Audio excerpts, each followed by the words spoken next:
The world's biggest silver futures market isn't in New York anymore. It's in Shanghai, and it's been there since 2020.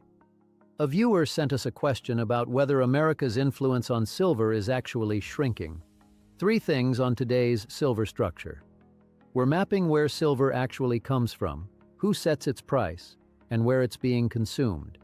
Then we'll check whether that claim, that America's influence is fading, holds up against the numbers. U.S. influence on silver is shrinking every day, and Asia is becoming the ultimate driver. That's the claim.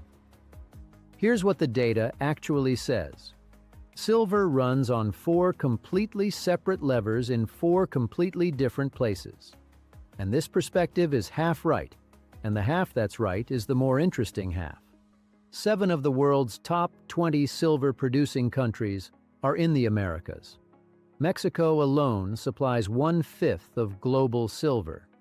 The Western Hemisphere produces 55% of all the silver mined on Earth, more than every other region combined. According to the World Silver Survey 2026, this dominance is structural, not cyclical. Second, where it's refined. This is the leverage point.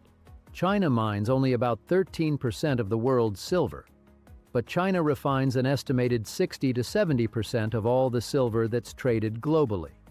In other words, the metal gets dug up in one place and processed in another.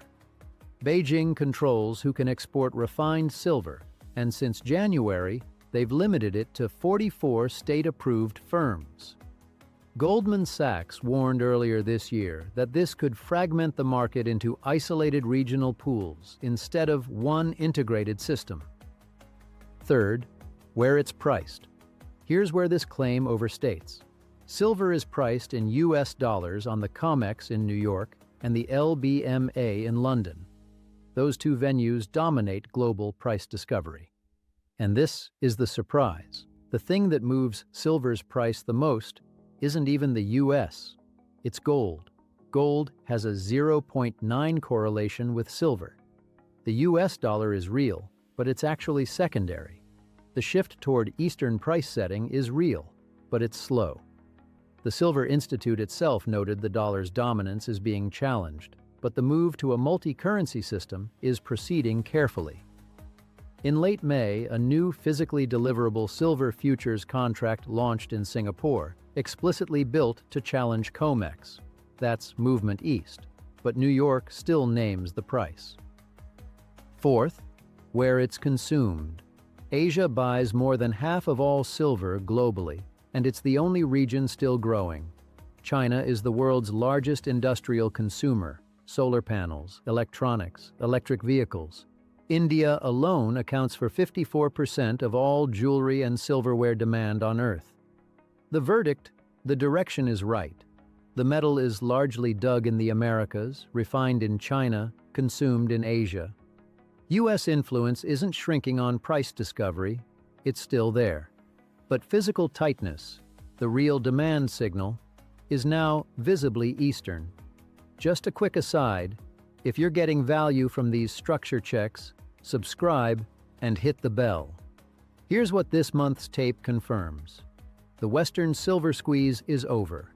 The U.S. Mint sold 0 1-ounce silver eagles in May. Western retail premiums have collapsed toward the spot price. Meanwhile, in Shanghai, physical buyers paid a persistent double-digit premium, roughly 10% or higher, straight through the exact same price correction that flooded Western dealers. The squeeze unwound in New York. It never reached Shanghai. COMEX registered silver has rebuilt to 87 million ounces. Paper leverage has fallen to around 6.3 to 1, down substantially from the stress peaks of last fall.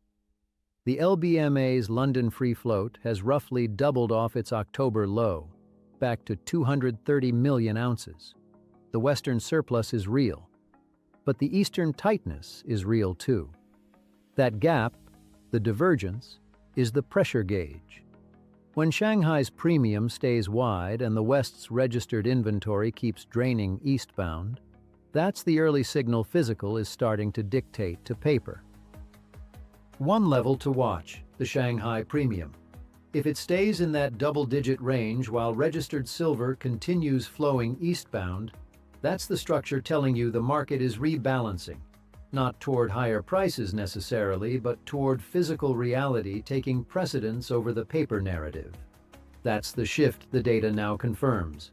It's real, it's just slower than the headline narratives suggest. The 2026 deficit remains at 46.3 million ounces. Squeeze or no squeeze, that structural imbalance doesn't go away. We covered this exact east-west divergence in this week's Silver Catalyst newsletter, the same month when Zero Eagles met a held Shanghai premium. That's the kind of analysis you get with a $1 trial at silver2026.com, book included. If you've heard a silver claim you'd like us to verify, drop it in the comments. Until the next time, I'm the Silver Engineer.